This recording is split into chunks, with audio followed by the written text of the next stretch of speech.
This is Sway, the greatest hip-hop journalist of all time. From presidents to cultural icons, Sway has sat with them all.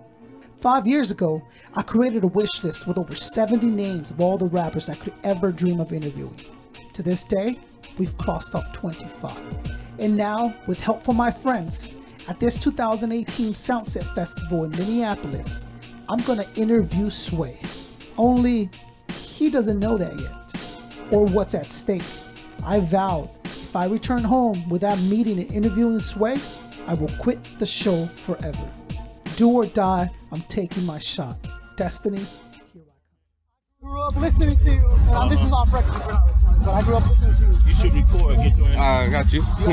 You're the reason why I do what I do, and I started a list a long time ago with all the artists I ever wanted to interview.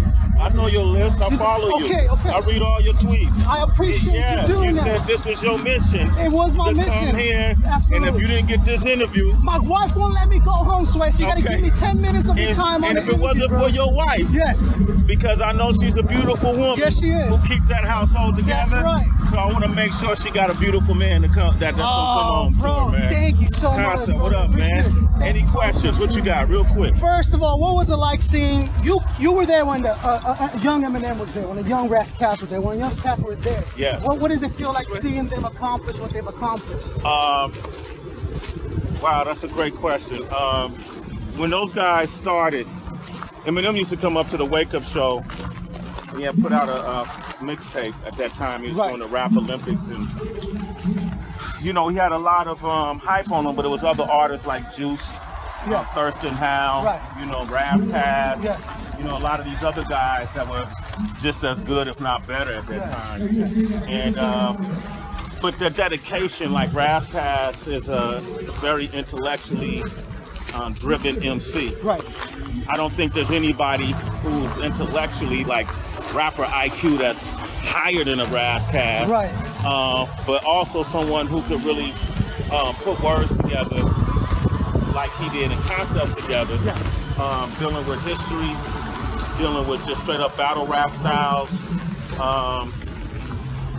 There was also another reason why I was really inspired by you was one time you had an MTV and there was a list and they were delivering top 10 and they had put Jay-Z on top of Pac, and there was a certain sense you said that it may inspire me and said, okay, I can ask what I want to ask. You remember what you said? What did I say? You said, Jay on top of Pac, I don't know about that.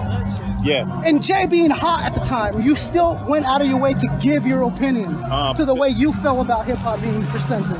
Well, I felt at that time like Jay-Z's career, you're talking about a list that we did maybe 8 years ago. No, way longer than that. Longer than that. Yeah. Where they had put Jay on top like of Pac. That, yeah. And at that time, I didn't feel that many MCs have made the impact that Pac has made generationally, and even posthumously. The fact that we still would discuss him, and you know, at that time it was like 10 years after his death. I thought it was too soon to say who made a bigger impact, you know. And even to this day, what I got out of doing is comparing people's impacts. You can't compare Pac to Jay-Z, Jay-Z to Big to, you know, whoever, you know, and I think that's unfair for us to do in hip hop. We parked over there. But having said that, I do think it's important to point out that there is bad hip hop. There is negative hip hop that's only there to exploit and for the artists to get rich. You know, don't you think it's important to point that out? What I think is more important to point out is the music that is not doing that. I don't like to waste my time on music that wastes my time. You know what I mean? I'm at a different stage in the game. I've been through thousands upon tens of thousands of artists and demos and all these different types of music that I've heard independently to major. You know, so I've just chosen to really focus on artists I think that are pushing culture, you know, challenging the status quo, that's offering something unique and different. You can hear their dedication. Some of them may not be great as others, but you can see the work that they put in. Let's look at Logic, for example. We watch his evolution. He's headlining this show now.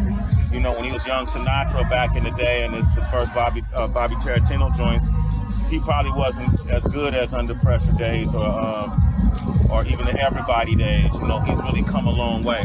And, but I saw something in him early on that I was like, yo, with the right, even Big Sean, I watched Big Sean develop, Sci-Hi the Prince, I watched him develop into an amazing artist. Like King Los. That's King Los. I watched him develop, watched Eminem develop. You know, before he did My Name Is, you know, and then that just catapulted his career to something totally different. The same with Jay-Z and Annie. We watched Jay-Z take different strides in terms from the originator days with Jazzo to the Dynasty days, to the Reasonable Doubt days, to the Blueprint 3s and the Black Albums and American Gangster days to what we're seeing now. You know, we watch people really find their way, just like a Mayweather had to find his way, find his style in the ring. We watch people do that as MCs. You might have to call Kelly. No, I just spoke to her. She's Lastly, coming back. this one's for me. Let me just ask you, how do you feel about, see the media when you're not in right now active MC, like I'm not that's not my goal. Do you feel that there's some kind of purpose to the media? I feel a lot of MCs feel the media to be like an evil necessity. But where do you feel that hip-hop media stands and how important it is in the role of an upcoming MC? I mean, you're proof that people went through the Wake Up Show, and that's where they kind of got their stripes, right? King Tag and King Tag, DJ Revolution, of course, they've been legends. But now Skyhook now, you know, Parmelita, you know. And now there's independent media like me who can do it and who's out there who has that passion. Do you feel that the proper way would be kind of to be like the gatekeepers? Yeah, man, I think you just gotta stay, like, media is a dirty game. Media is utilized, you know, I learned from Malcolm X, that, you know, something I'm paraphrasing, Malcolm X said, media is the most powerful platform on the planet. I'm paraphrasing, I'm not saying it ultimately correctly, but it can make an innocent man guilty and a guilty man innocent. You know, it could really sway the public zeitgeist based on what media does, and if it's misused and mishandled and manipulated, it is an evil thing. So you gotta fuck what media is, what's in your heart, and how you want to portray information to the world is what's important. So for me, what was in my heart was truth. The media should be based around facts and truth. You know, right now it's based around opinion, you know, and metrics, you know, and attention. Make your media about facts and truth. There's always going to be some suckers out there that's doing something else for the wrong reasons. Maybe they're trying to sell their site, or maybe they're trying to, you know, push their metrics up. I've never had to do that. I never had to compromise who I am. I had to juggle a little bit working at MTV, but it's give and take. But for the most part, I'm the same Sway from Sway and Tech, Dynamic Force, to Sway and Tech Wake Up Show days, to Sway and Tech still doing the Wake Up Show on Shade 4-5, and Sway in the Morning, and Sway Universe, and TRL on MTV. If you go back and look at who we were in the 90s compared to who we are in 2019, it's not much change, except for we got more handsome. Come on, man. Hey, you got that.